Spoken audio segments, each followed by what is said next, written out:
Okay?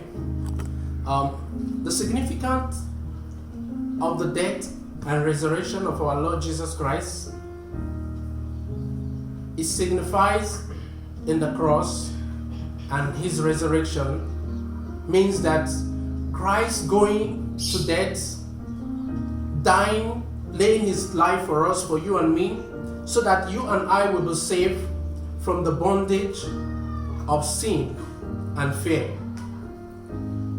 So you can see today that the world is under bondage. The world is under siege. This is why the world needs Jesus Christ.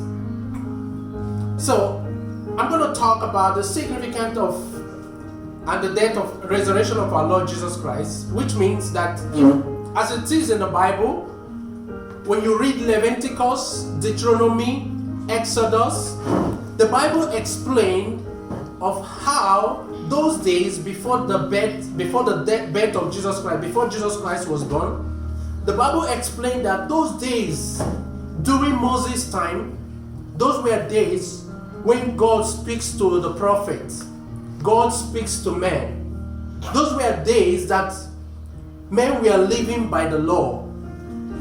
And it is written that anyone who commits a sin, it's either you will be killed or your sin can be atoned through the lamb or through the ram or through the goat. That you can atone your sin, that the ram or the goat is a means of atonement to your sin.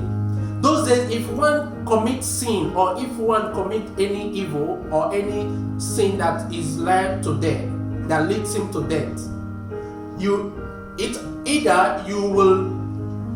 there will be a sacrifice either with a ram or with a goat to cleanse you from that sin.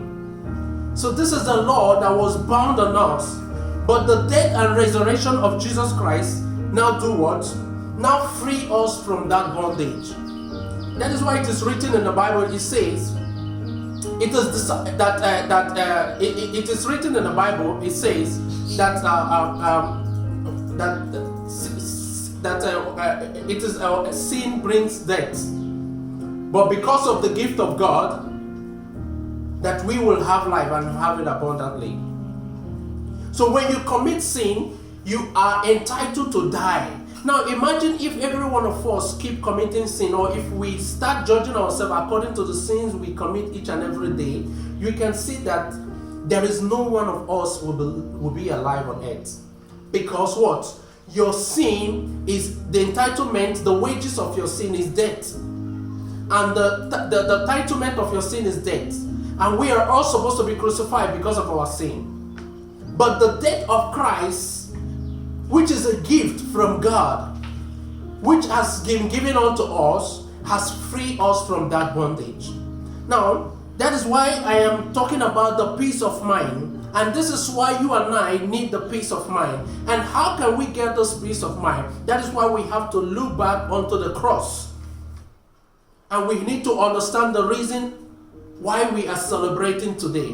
Because it's a day that marks a victory for the Christian faith. A day that Christ went to the cross and broke all the chains of bondage, broke the chains of sins and death, broke the chains of the law that was on us. This was the day that Christ won that victory.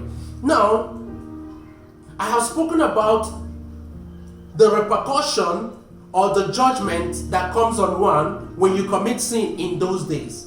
Now, I want to talk about the promise that Christ has given to us by laying his life on the cross on the Calvary.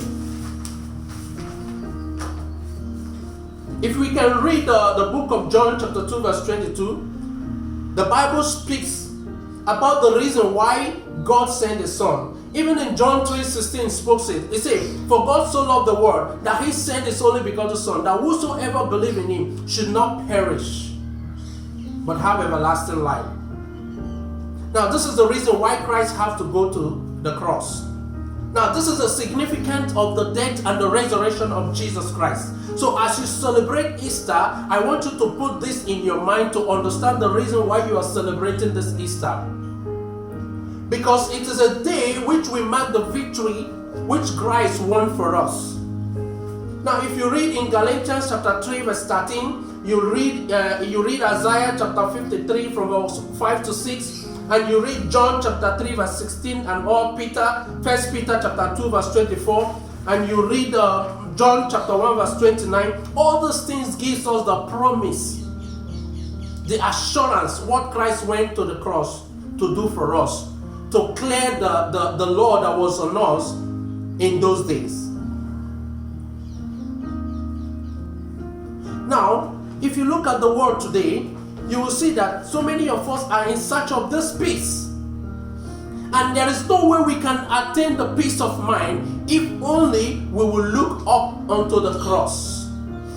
And we can only attain the peace of mind if we can only what? Receive the salvation. And this is why I titled my message that the salvation that brings peace of mind. Because it is the death of Christ and his resurrection that is what brings freedom to mankind. And this is freedom is what gives us peace. The death and resurrection of Christ brings peace to mankind. It brings peace to the world. It brings peace to everyone. So this is why I picked this as my topic, that the resurrection that brings the peace of mind. It is clear that there are terrible things happening on earth today. Everybody is in search of this peace. It is certain that everyone in this entire world is in search of peace of mind. This includes even children. There are so many kids struggling to experience this peace of mind. Most of these kids are frustrated due to the incidents or due to the daily thing they see from their parents. You can imagine a young child seeing the father